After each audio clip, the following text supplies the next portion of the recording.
say, but I burn my time and watch it fade away. The sky turns up, the light just goes opaque. A garden grows in time and not the other.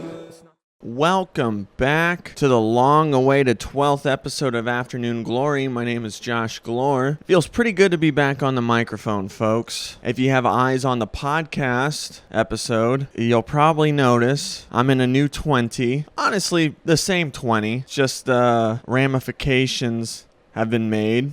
When I was putting together my apartment, a couple of people, I would say I'm recording in my abode. Not humble at all. I actually I'm very proud. And I want to flaunt it.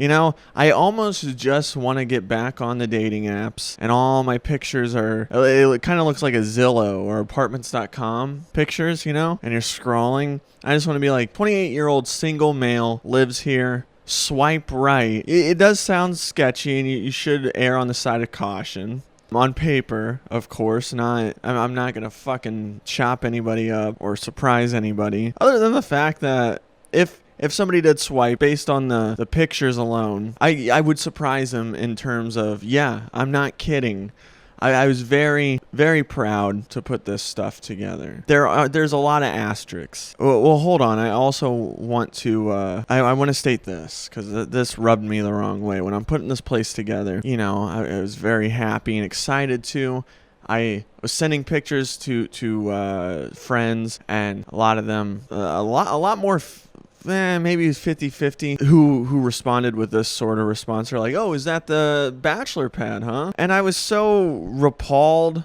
It's just repulsing because when I picked my things out and put it together, I wanted it to be the furthest thing from a bachelor pad. When I hear bachelor pad, I almost think different time period too. Like black leather couch, glass coffee table. No, I'm not gonna call them beautiful accent pieces because, like I said, very proud of putting this place together. But there's asterisks. I don't have any means of real reliable transportation, especially when it comes to moving furniture and purchasing it and transporting it on my own. Now, I know what you're thinking, Josh, there's U-Haul, and then you can find, everyone kept telling me Facebook Marketplace. That's because that was my biggest grief of, getting my own place. When I say my own, just me, which I'm very happy to be by myself. It's proud, it's crazy, because this first year in Chicago was just not the best start. I'm not going to say it was the hardest year of my life by any means. It was challenging. Maybe it was the hardest year of my life, but my life is very easy, as many of ours is. I mean, sure, because life is miserable, and I'll tell you why it's miserable. It's miserable in terms of it's rather monotonous, it's mundane. It's just not fun in that terms, because a good phrase I love, debate with myself, because I guess I'm just a psychopath, is do you work to live or do you live to work? And that's what makes life in the grand scheme of things rather monotonous, mundane, and miserable, the 3 M's. So you just work, and that's why I try to take the podcast a little more seriously. That's why, or devote time to it. Like, ooh, maybe I'll get another listener, and maybe that'll add up in 10 years. And I can make some money doing this. Or that's why I have far-fetched dreams, and I want to tell jokes and get paid to do it. That's fun. That sounds better than clocking in and clocking out just so I can get a couch that I like. I don't even know where I was going with this. The biggest grief. So yeah, everyone's telling me Marketplace and this, that, and the other. And then I could have shopped Marketplace and I could have spent maybe a little less and still got shit that I wanted. Or perhaps not. I don't know. I didn't do it. I chose to buy everything brand new. Even if I didn't and I only got a handful of things via Facebook Marketplace, and then U-Haul, like that would have been a whole afternoon, probably a whole day after travel time from waking up and getting shit in. And then I don't have any friends. Oh yeah, the monotonous thing. Yeah. That's most of our lives. Life's not too bad. I mean, then you got the, fucking maybe you struggle with trauma and you don't know how to process that, or addictions, and so then you got all that. So that's where life gets a little hairy. So I am very, I guess, in terms of being proud of this, I'm proud of what I did. It was just Amazon. And also I got a bad taste in my mouth when they're like this place is completely furnished by Amazon for sure, but Amazon has third-party sellers, and where some items aren't Prime shipping, and you got to pay for it, and that's fine. So the key to shopping on Amazon or furnishing your place is click on something you sort of like in the first page, I guess, of results, and then just you click on the item, and then you scroll down, and then there's like a whole tab of you might also like, and you just keep transferring to another page of you might also like, until you find something you really do like. So that was my process. I didn't do the first results on a lot of things. Proud to say, place is furnished by Amazon. I'm very proud of everything. A little accent wall behind me. But any person with any interior design knowledge knows that this isn't what it could be, or what the untrained eye thinks it is. There's no West Elm anything. There's no Crate and Barrel. No accent pieces from Anthropology, West Elm again. Nothing CB2, which is just Crate and Barrel 2. And or Design Within Reach, whatever. There's another one that I'm thinking of that has the cloud couch. So yeah, they would roast me. And what's weird to think about this place too is how I'm repulsed when people are like, "Oh, is that the bachelor pad?" Like, no, I picked out my pieces, and my imagination was, because, I'm a single guy now. I may have a lady come over from time to time whenever I'm ready to jump back on the dating apps and get off my high horse of my place is better than my place is put together better than the majority of your matches. So once I get off that high horse a bit, maybe I will hop back on the dating apps. But I wanted to impress a woman coming over. Like, yeah, this is me. I'm the only one that lives here. What single man do you know has two very nice nightstands at either side of the bed? Fucking, my place probably is better than yours, and I want to relish that onto you. So that's how I fucking. One of my former Hinge matches, I'm sending pictures to everyone. She's like, "Oh my God, you got curtains too?" Yes. I'm fucking almost 30 years old. Of course I have curtains. That's another thing too. I'm almost 30 years old. Of course I want this place looking approachable and decent. I'm not saying this place should be in a brochure at all, but I probably have the best put together place in my building. I'm going off a hunch. I see the tenants. And the best part is they see me. And they don't know that I have the best place in the building. That's fine. I'm not trying to be braggadocious. I'm just proud of what it's all come to be. My coffee's getting cold. So like I said, this first year in Chicago was it's not what I thought it was all cracked up to be. I move here in a relationship, and as I get to know people in Chicago, mostly coworkers, they're like, "Oh, you moved here for a girl." And I'm like, "No, I moved here with a girl, and we broke up." It wasn't an impulse decision to do that by any means. I had been with her for 4 years by the time we moved. And I feel like half that relationship, or at least a fraction of it, we did talk about moving to Chicago. Throw that one out of your list of responses. Although it doesn't matter. We move here, so that I'm going to say we, and then I'm going to probably move to I later on down. We moved to Chicago, and within the first month, our fucking cat dies. Kitten, not even a cat, but a kitten dies. So that's like a good welcome to Chicago moment. Both the cats aren't insured. We're paying out of pocket. These fucking Chicago, I don't want to blame it on Chicago. These very populated cities, the fucking vet price is out of control. At one point, you are wondering, should we just make the trek to fucking Gary, Indiana, and save a little dough on what the hell these vets are going to tell us? And the vets were no help. They just said, "Oh, be on the caution. It could be neurological, but it could also be this, and it's not as serious." Basically, just keep bringing your Kitten back every 2 weeks and paying us money to do a checkup, and then and we're not getting any answers. Oh, he looks worse. Could be this.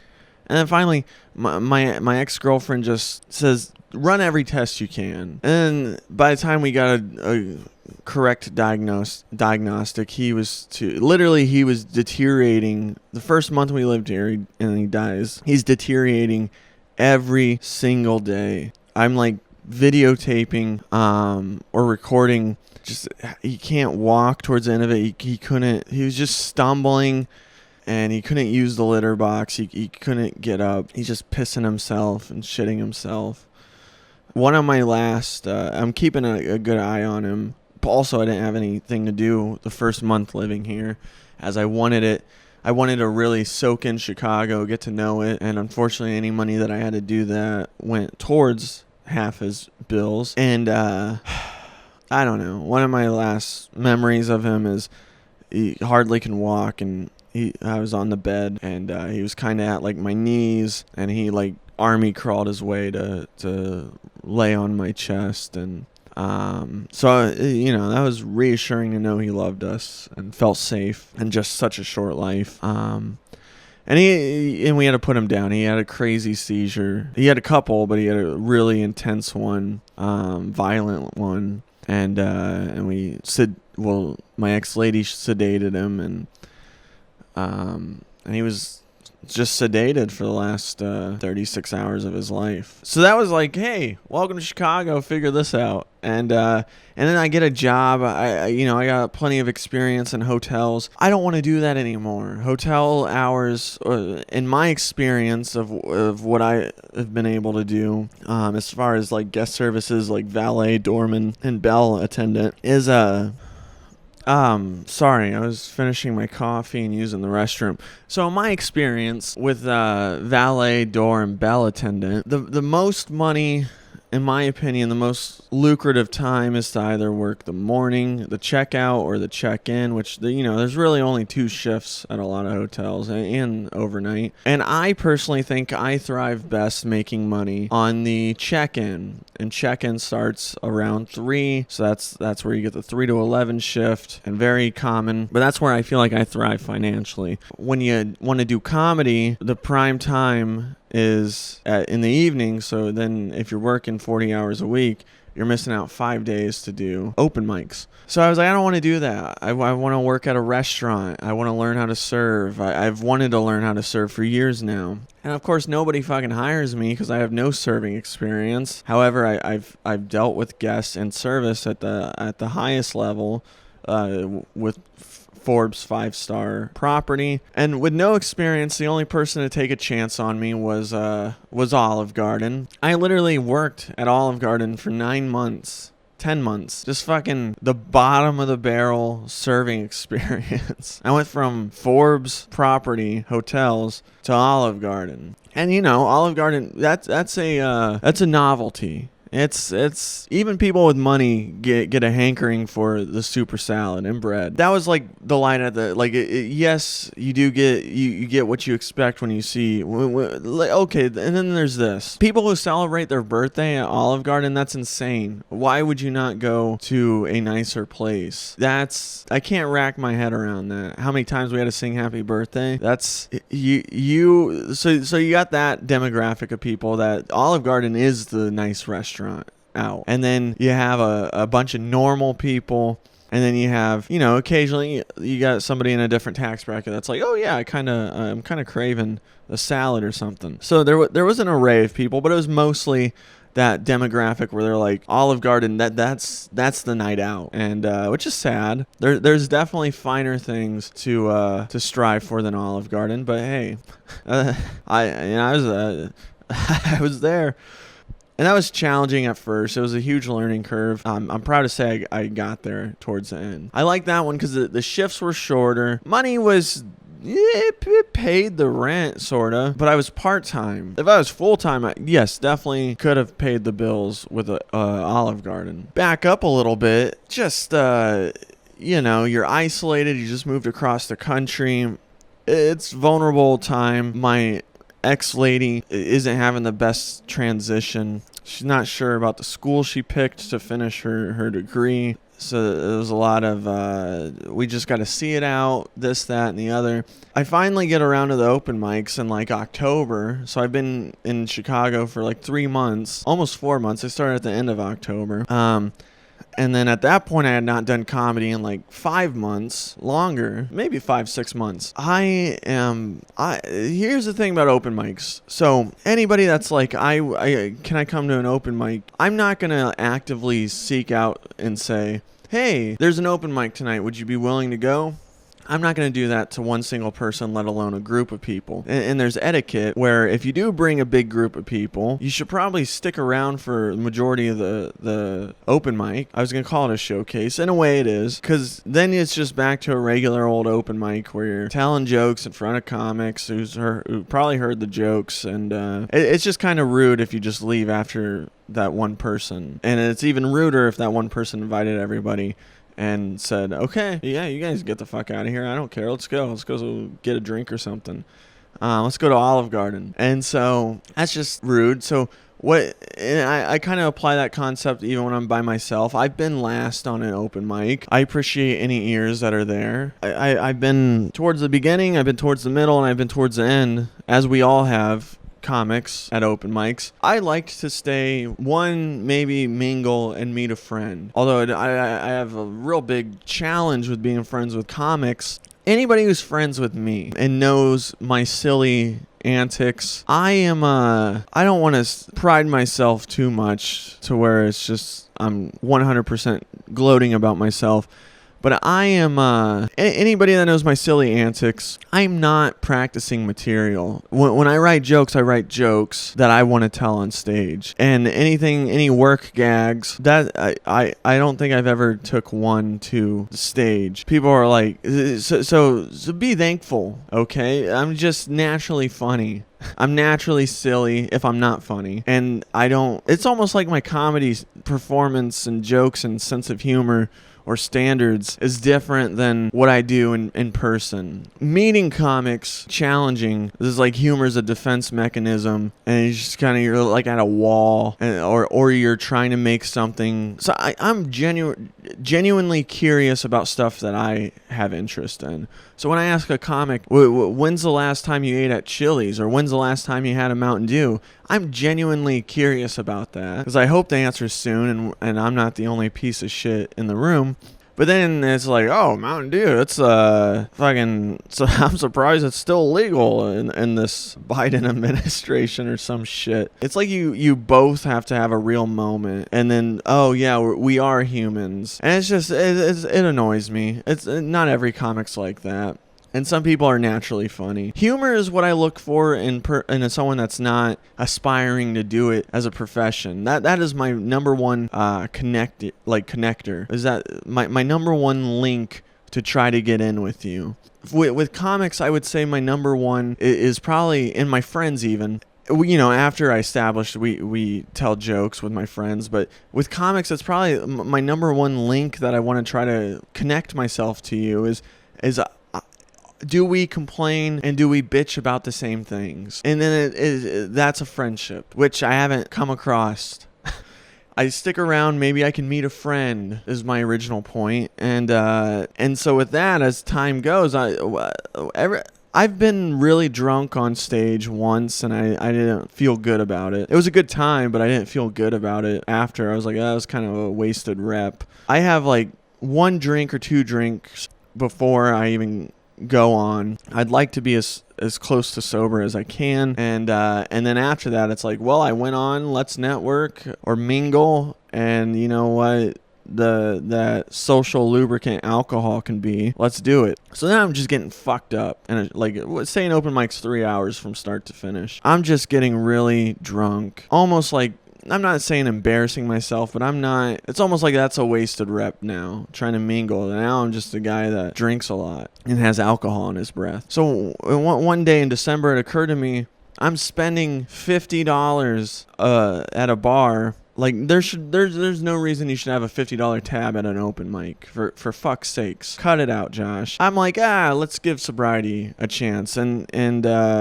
let's see how sober living is. Sober curious even. That was my main. Like, granted, I did drink a lot, but it was just beer. And it was really like, I can count on one hand how many times I've been blacked out. And I was just wasting time drinking on the couch, watching YouTube. When it's like, I could be putting together a podcast. I could be writing more. So let me use this time that I used to drink. Let's put some more sober energy that could maybe benefit comedy for myself, whether it's podcasting or stand-up. And then I'm like adjusting to it, and so I quit going to the open mics, and I was like, I was tired of doing the same jokes. I was like, ideally I kind of want to be doing a different set every night, crafting it better and better as the weeks go on. And so I'm writing jokes, and it's going good, not going to the mics. My girlfriend and I decide to break up. It was very mutual for the most part. It made sense, at least. I work at Olive Garden part-time. I can't afford to like break the lease, or I can't afford to pay 2 rents. And so we agree to finish the lease out. So I go to having little to no privacy. I'm sleeping on her couch. Everything in the apartment is probably hers, minus some podcasting shit and clothes. And I'm just running out of money. I moved out here with about 10 grand, and I was like, I'll be good, but working part-time at Olive Garden, I just watched my money dwindle away. The financial strain was completely me. I regret it, and I'm trying to get back. When we did officially break up, I fell off the wagon, drank for like 19 days straight. I was in a little bit of denial. I was like, oh, this is life now. I was eager to hop on some dating apps in terms of attention and feeling something new. Finally, I'm like, I did sobriety. Like, it wasn't hard. It was just existing. Like, yeah, I had to tell myself a lot, like, oh, don't drink. But it was just a lot of existing. And I'm in a vulnerable position right now, sleeping on a couch with little to no privacy, dealing with a breakup. I should probably be have a clearer mind to do so, and I do it. And we finish out the lease, but I'm running out of money. I have like $500 to my name. I literally have the most challenging part that made this quote unquote a difficult year for me was I just didn't know short term what the hell was going on. Was I going to be in Chicago? Was I going to be in Colorado Springs? Was I going to try to move somewhere else? I don't know. I had shit credit. I was like, I'd have to find a roommate. Probably Facebook Marketplace would be my best bet. And it just got really hairy for a second. And I'm like, well, I don't have time to... I have about a year's of serving experience, so I finally have that experience to go somewhere else. But then it was really stressful, like, because of that learning curve. Even, I get overstimulated and overwhelmed in hotels where I have years of experience. So, like I knew it was going to be a photo finish of what the short-term future. I wanted to stay in Chicago more than anything, despite not having friends here, despite stopping going to the open mics, and everything just feels in limbo and up in the air. I knew I wanted that much. I was like, okay, well, I don't want to go through the stress of new coworkers and learning a new menu. So I'll just do what I know I can do, and that was hotels, and I found a hotel, Forbes 5 stars. Very thankful they let me make cash. They trusted, like, since day one. I wasn't attached to the hip with a trainer, which I really thought I was going to be. That adjustment was hard. I went from 6-hour shifts, public transportation, up to an hour, 2 different buses, waiting for the buses. So by the time I got home, it was about an 8-hour round trip. And then now when I'm working an 8-hour shift, add an hour there, hour back, that's a 10-hour day, and I hadn't worked full-time in over a year and a half. And so it was adjustment, but now it feels like clockwork, and I hope to not be full-time employee. I'm starting with the days that I have off to hit a couple mics, and then I'll work my way from there, and in the meantime save up. But I'm still prolonging getting back to the mics because it's like I fucking can let my hair down. I can breathe now. So I'm just soaking in the place, and I need to start writing again. I need to sift through what I've written between now and December, and hopefully head back to the stages by back to school season. Also by back to school season, I did as I spent like $6,000 on getting the place furnished. I was like, hey, what's another $100? What's another $150 150. So I bought another lens because I was using a kit lens for the other camera back in the day of the other podcast. Now I just got a 25 millimeter lens, which isn't great, but it's not bad either. And so what I'm saying is there'll probably from time to time be guests on the podcast, and it won't be interview style. It'll probably be we'll still hypothesize a scenario, and then we'll try to get to the ideal scenario. And it'll probably be comics that I like, or comics that I want on here, and then people that I meet. And then also I kind of wanted to do a dating podcast, like ideal first date or ideal boyfriend girlfriend material. So yeah, who knows, maybe I could have a couple Hinge matches in the hot seat to my left. Probably not. Yeah, it was a exhausting first year, and now it truly feels like the rest of my life has begun, and I'm excited. I kind of need to get money again. That's also why I'm prolonging the mics. So I need my bank account to be steady. It feels good. I did it. I did exactly what I wanted. And now I need to get to what I moved out here for. So in due time, it'll be great. Looking forward to it. I couldn't be happier with the end result. That was my first year in Chicago, guys. Ate a lot of hot dogs, too, as you would expect. Only like a couple slices of deep dish here and there. Sorry this episode wasn't that funny. Maybe I got some headlines I can read, and we can try to work through those. Let's see. Captain America, Brave New World trailer. Anthony Mackie takes flight as Cap to stop Red Hulk and presidential assassin. Lord my God, there's a red one? There's a Red Hulk? And then you watch the trailer. That's the headline. Then you watch the trailer and you're like, Lord my God, there's a black one? No, I think we knew. I don't even know his name in the movie, but I think we know Falcon. That's not his name. We knew Anthony Mackie was going to take over. I have no interest in watching. I watched the timeline, and then I was like, all right, that was, and I waited till 2022 to watch it, and I started with Endgame. And then I worked my way back to Iron Man and watched it in chronological order. I hate origin stories. That was annoying. But we got to know why there's a Red Hulk. Hope that one's very PC, and not that superhero movies need to be dark. Batman, I'm talking to you. But wow, that's good for Marvel. First Miss AI contest sparks ire for pushing unrealistic beauty standards. I like the idea of a Miss AI. That sounds fun in terms of it just sounds like a lot of cartoon characters getting together and having a beauty pageant. Like Wilma from the Flintstones and Judy Jetson. Oh boy, Judy was the wife, right? I don't know the daughter's name. The wife was, I think that was my favorite cartoon character to get curious about as a kid. I'm like, oh, why is she so attractive? It's because of AI. No. It's I don't know why. There's always somebody, probably from the left, that's complaining about beauty standards. Before AI, it's like, all right, these celebs, they're getting out of control. They're making us think they're hot. And then you can be hot.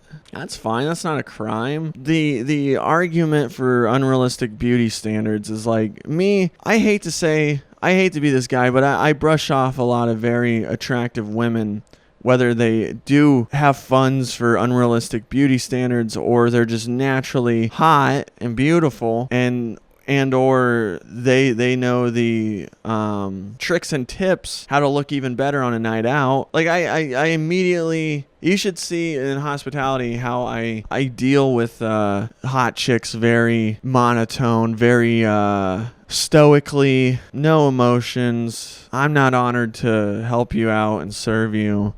But it's very neutral. And that's because, this might be the toxic part coming out of my mouth, but that's because I know I have no shot in hell with these fucking 12 out of 10 hot chicks. I don't. Why would I lay the groundwork, I know they're hot, but because they're hot and they know they're hot, I don't know how attractive I really do find that. No, it's not to, if a 12 out of 10 shows any interest in me, I'm a boy again. I don't know how to talk to you. I don't know what to do. I'm texting my friends. What should I say? If there's any lick of interest, then my wall just comes fucking crashing down. Maybe with these unrealistic beauty standards, maybe it's just that part of me where it's I have no fucking shot in hell. And then it makes me support the fucking unrealistic beauty standards even more. I'm like, yeah, do it. Fucking narrow down the dating pool. And because I'm not going to be in it. So you do your thing, because that's your world that I'll never be in. And then I'll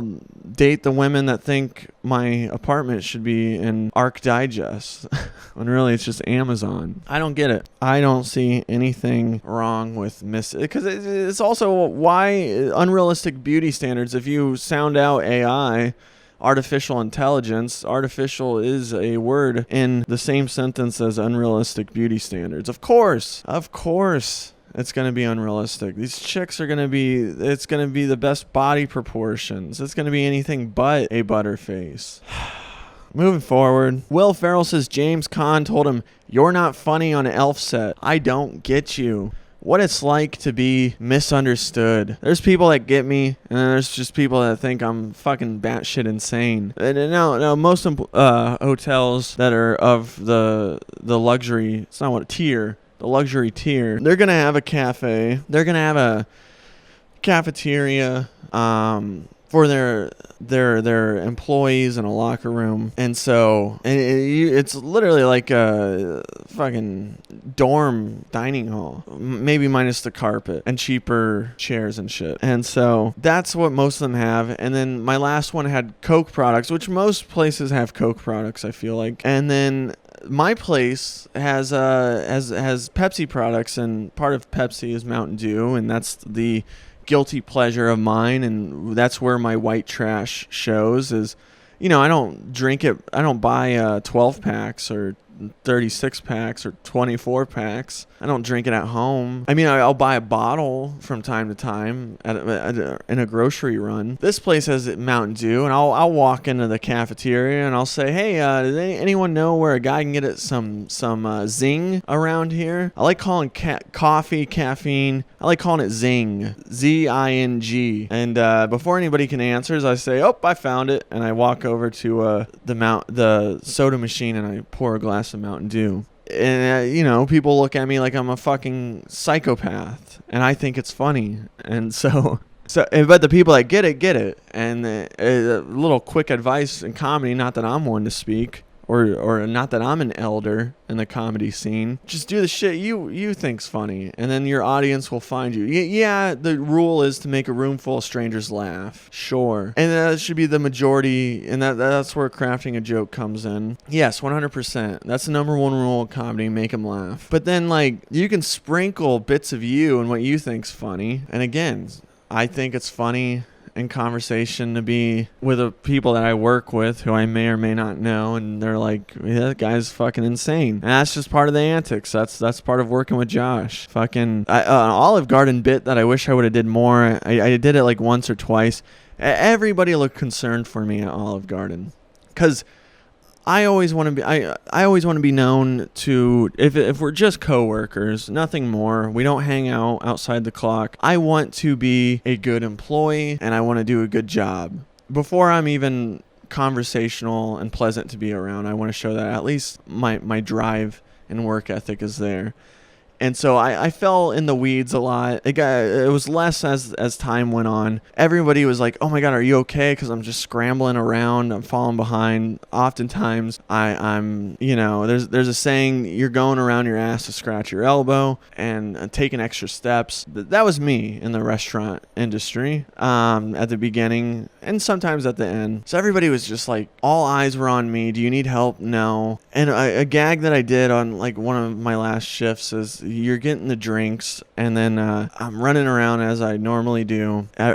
People say, "You need help?" No. And they're just watching me, and I do a fucking suicide, a tray full of them, 3, and put them on the tray, and I'm like, I'm just kidding, and I dump it out and get them the right drinks. I wish I would have did that more at Olive Garden, but I was only able to do it for one set of eyes. I have work bits, and again, I don't continually practice them either. I come up with new work bits. Once all eyes have seen it, I'm like, all right, I gotta come up with new material. So again, be pleasant that I'm aspiring comedian, but I'm not practicing genuine material on you. And even if it's work material, I'm moving on to the next once all eyes have seen it. I don't know. Oh, to be misunderstood, James Caan, Will Ferrell. That's a bummer. You know what I was thinking about? The only reason reason I bring this headline in July is I was tidying up my apartment. I was just thinking of Elf. It had a happy ending and it became a fan favorite, or maybe just a favorite, holiday favorite movie. And again, the happy ending, but like the solution for his dad, James Caan's character, like the climax of the movie is buddy Will Ferrell is like calling what's his name, Peter Dinklage's character in Elf.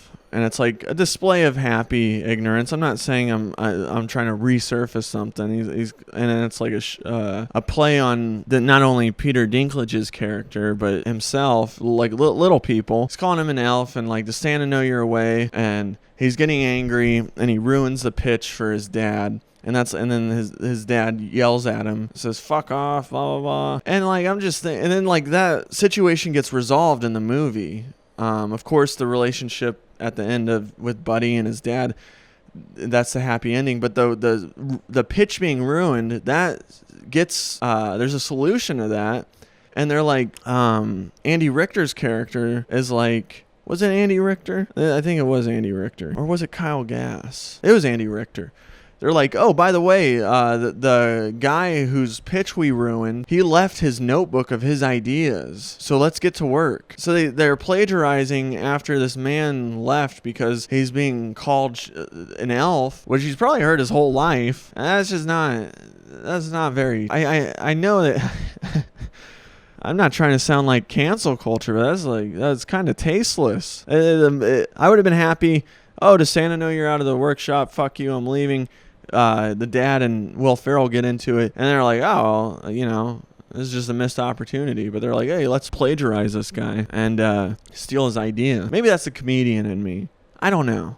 I just don't like that. I was really thinking about that for like an hour the other day. Like, what the fuck? What other headlines we got? Actor Matthew McConaughey says he may run for political office. Oh boy. I just watched something about how entertainment and politics, the line is really becoming blurred. And it was like two people that were really good at it, for better or worse, were in the middle 2000s going into the 2010s to what it is now.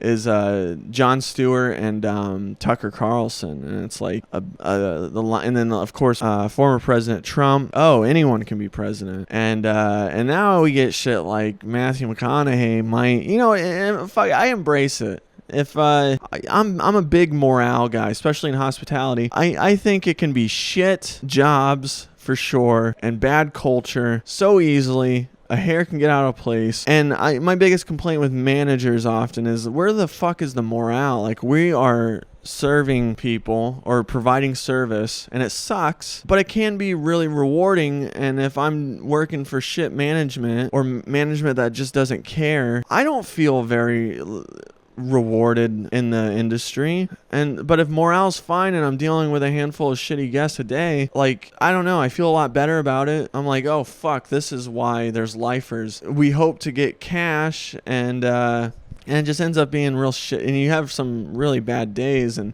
good thing about hospitality is you don't gotta take your work home with you. Just, it's over when it's over. If President-elect McConaughey it makes the country, if the country's feeling good, then fuck it, I'm on board. It's a joke, but because I'm so removed from politics, or at least forming opinions, because I don't know what's going on. I fucking feel like I'm lied to on both sides. I don't know what to believe, so I rather not entertain it. And I feel like I live a healthy life. It does get sad at points, but I don't know. I'm on board with McConaughey. If he also, with the complaints about presidents on a day-to-day basis, I never feel like it affects me no matter who's in office. Never woke up and been like, oh fuck the Democrat or Republican guy. Today's just, how many more fucking years do we have left of this guy? Fuck. Damn it. I've never felt like that. I don't know. It's just so strange. I remember at a bar, my friend Mac asked who would be a good celebrity president, and I just jokingly, first instinct, I said Tony Hawk. I just was like, hey, he'd be a legit candidate.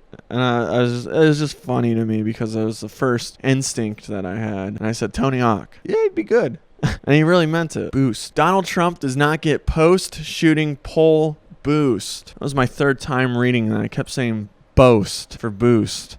call me half fool, but I mean, had he, like, God forbid he passed away. And I say God forbid because like him or hate him, that's a fucking human life that could have fucking just ended. Like, I was thinking about that. The whole thing's insane, for better or worse, you know, like I just alluded. I don't know what to believe. And it's so crazy. I can believe that this was staged, and I can believe that somebody really tried to assassinate former President Trump. That's fucking insane. The video footage that we have is insane. And could you imagine, God forbid, the assassination was successful on the shooter's end, and that would have just been fucking footage that we could have YouTubed? That's I can't rack my head around that. I don't know.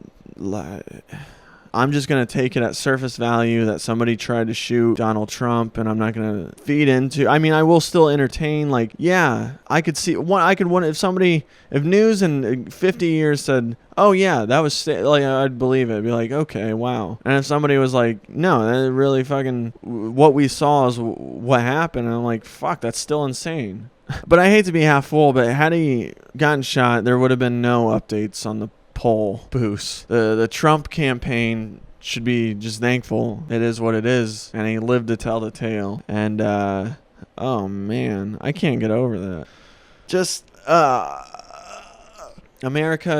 that's what's going on, America. I don't know. Passion. When it comes to politics, you should not have a passion for it. You just fucking, we live in the same country. We're both the same citizens. That's I don't know. I don't think anything should get banned, but I think as time goes on, it should have a transcendental journey. Like, oh, in this time period, abortion laws relaxed. Oh, in this time period, hopefully abortion, I think that's the bottom line, is the left and progressives still want it to exist. I think the right gets crazy that it shouldn't exist. That's insane. But I don't know. It's fucking, I think policy should have quite the journey, and nothing should be really banned. I don't think guns should be banned. Maybe right now America's a little unpredictable, so maybe we should tighten up some gun laws. And then once we get some lax guy, or once things quit simmering down, we should look back into, oh yeah, like let's let a fucking civilian get a assault rifle. I don't know. Again, I try to be removed from politics because it makes me sad. Also, it makes me work, because I can't trust both sides. I don't know what to believe, and then now I gotta work my brain and be like, all right, well, let's do. Like, I guess I believe in what I believe, but I'm not on the front lines about it. That's fucking too much work. Just let me tell jokes. Wife of Trump's VP pick resigns from SF law firm minutes after announcement. Now, I ain't calling her a gold digger, but no, that's I mean, yeah, I feel like I don't know the ins and outs of politics. Like granted, like, even if you're the losing end, is it like a fired coach in a professional sports league? Like, fired coach is the best thing you can be. You still got money. You're just fucking living life, and that's it. Now, is it like that for the losing end of the politicians? I don't know. I don't know where the money comes from. I'd probably resign too. Be like, huh, you mean we have a chance of being vice president? What's the vice president first lady? Is that second lady? I don't know. The guy is 39 years old. Young whippersnapper. When was the last time we saw a young whippersnapper in line to be, God forbid anything happened, but in line to be the next president if elected? That's gives me hope, but then again, it's on the right, so there's probably fucking some crazy shit that I don't agree with, and I don't fucking know, guys. Who's gonna win the election? I have no clue. I don't think any of us really have a clue. It's gonna be a tight one. All right, guys. That's. I'm happy to be back on the microphone. That was just me running through my first year in Chicago. Wasn't really a scenario. I'll clickbait the title. And oh yeah, the phone line, guys. I think I might change the phone line number. I'm in an interesting opportunity where I need to get a new phone plan, and I might just add a second line, because this text app, there's definitely flaws with it. Somebody wrote a long message and it came out of order, in pieces, and thank God I knew who it was, and she just sent the full message. So for the meantime, text or call 719-507-2006 if there's anything you'd like to say. Questions, scenario ideas, anything you want. I'm waiting. I'm gonna address 3 messages per episode. I haven't been here to promote the line. I'm at a stagnant 2 messages, and hi BB. I'm at a stagnant 2 messages, and I'm waiting for 1 more, and we'll address them when I have a gaggle of 3. Be prepared for some guests in the future. I got a couple scenarios that I want to get recorded and get back to uploading weekly. I appreciate your patience. I appreciate anybody that reached out and said, hey, you still doing this? And the answer was yes. I just had too much on my plate to really prioritize filming a podcast. So, like I said, happy to be back. I'll be devoting some more time back to it and ready to get back to the open mics, and we'll start low for sure, and then once I have a healthy bank account, we'll look into going part-time again. But for now, like I said, I am just breathing and enjoying it a lot. Also, I got a birthday coming up, and I spoiled my birthday morning. I was like, you know what? I love the way Gap t-shirts fit. I'm going to get some more. And I bought a lot of white shirts. So a lot of white shirts will be on the podcast. No, it's not my favorite shirt. I just got a lot of them. I like the way they wash and the way they feel. Spoiled it by... I was going to do that for my birthday, but then I was like, I already know exactly what I want. It sounds like it'd be more of an errand than a like impromptu shopping spree. So I don't know what I'm doing for my birthday. Go ahead and call 719 or text, preferably text 719-507-2006. Let me know what I should do for my birthday. And until then, hopefully I'll see you guys next week. I got a little cat. Do you want to say anything? All right.